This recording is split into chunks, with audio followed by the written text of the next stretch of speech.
falando que teria que se mudar do Palacete em Belford Roxo, né? Por quê? Ele, nesses 11 anos de convívio em Belford Roxo, inclusive há 7 anos atrás, ele sempre dizia para nós, olha, nós vamos ter que mudar desse local. Isso aqui vai encher tanto de gente, de tantas pessoas que vêm em busca da paz e da cura e do desenvolvimento do raciocínio, que nós vamos ter que arranjar um lugar afastado para poder, inclusive, imprimir os livros que eram feitos em livraria fora. E por sinal, ele veio em 75, em setembro, mais ou menos dia 22 de setembro de 75, ele veio instalar sua residência aqui no Retiro Racional. E o senhor veio antes dele para preparar aqui. Como é que era o aspecto da região? Aqui era uma região montanhosa, assim, como aquilo cheio de pedra. Era montanha, aí cheio de morro, tudo montanhoso aqui nessa região aí agora. Então eu vim para cercar, para roçar, para limpar, para preparar, né? Aí, era isso que vocês estão vendo aí? O aspecto da região era esse? Aí comecei a roçar, depois fiz a primeira casa ali do portão e comecei a fazer aquela estrada lá para cima para conduzir o carro para vocês. Vamos fazer uma estrada lá. Aí fui fazer. Depois fiz uma ponte ali do rio, aí fiz aquela enxada, a estrada de enxadão até lá. Aí plantamos, aí comecei a plantar o retiro, plantar isso aí, plantar laranja, plantar as coisas, plantar arroz, plantar tudo, fazer plantação. E fizemos aquela casa, fomos fazer, depois eu fui para Belford Roxo de novo. Eu trabalhava lá e aqui. Com o tempo, depois, um dia ele disse assim, olha, eu vou para... acho que eu vim aqui, ele veio aí, custava muito vir aqui. Mas teve um dia que ele apareceu, aí foi no mês de setembro, quando ele veio para cá. Aí ele chegou e disse, eu vou passar umas férias aí. Tá bem, meu pai, passou umas férias. Fera foi e está aí até hoje. Bem, então vamos conversar com o Francisco, que foi o primeiro a vir colaborar nas obras do Retiro Racional.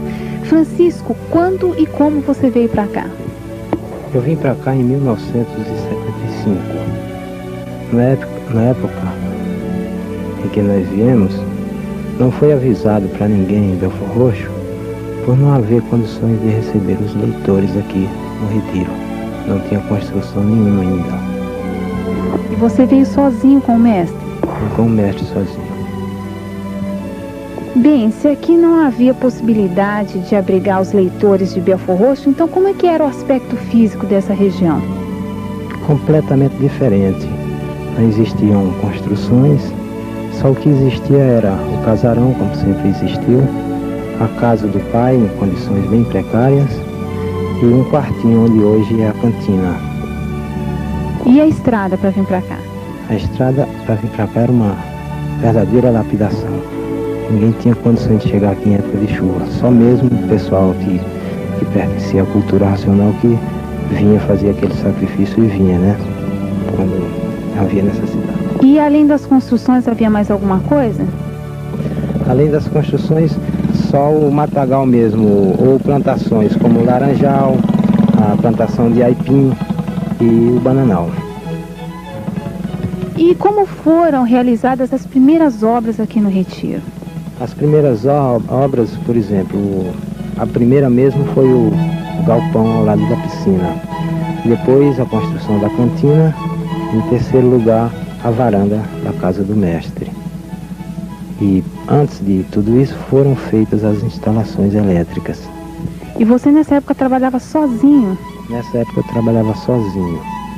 Depois, com a continuação dos dias, foi liberado vir os colaboradores nos finais de semana e daí foram ficava um, depois outro, como o Cacá, o Tenente, o Jorginho, aí foi aumentando o número. Foram ficando então para residir no Retiro e ajudar na colaboração. Exatamente. E a arquiteta, doutora Joaci Eneida Cortes, tem muito a declarar sobre o desenvolvimento da fase racional. Vejam a seguir. Um dos fatos mais marcantes para mim foi o dia da fundação do Monumento de Cultura Racional, o marco simbólico da cultura racional, que é os Três Poderes. Numa quinta-feira, dia 2 de fevereiro de 1977, era uma quinta-feira muito ensolarada, amanheceu um dia muito bonito, e nós subimos para marcar o local onde seria edificado os Três Poderes. Nós lá chegando encontramos uma cena que me deixou realmente muito emocionada.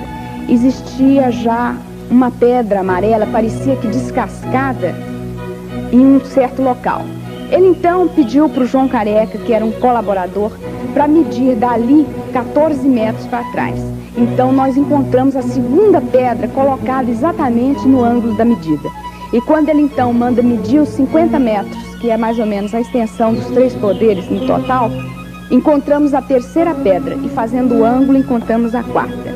Então o que aconteceu foi maravilhoso, porque nós encontramos 4 pedras numa região que era só mato e as pedras eram negras.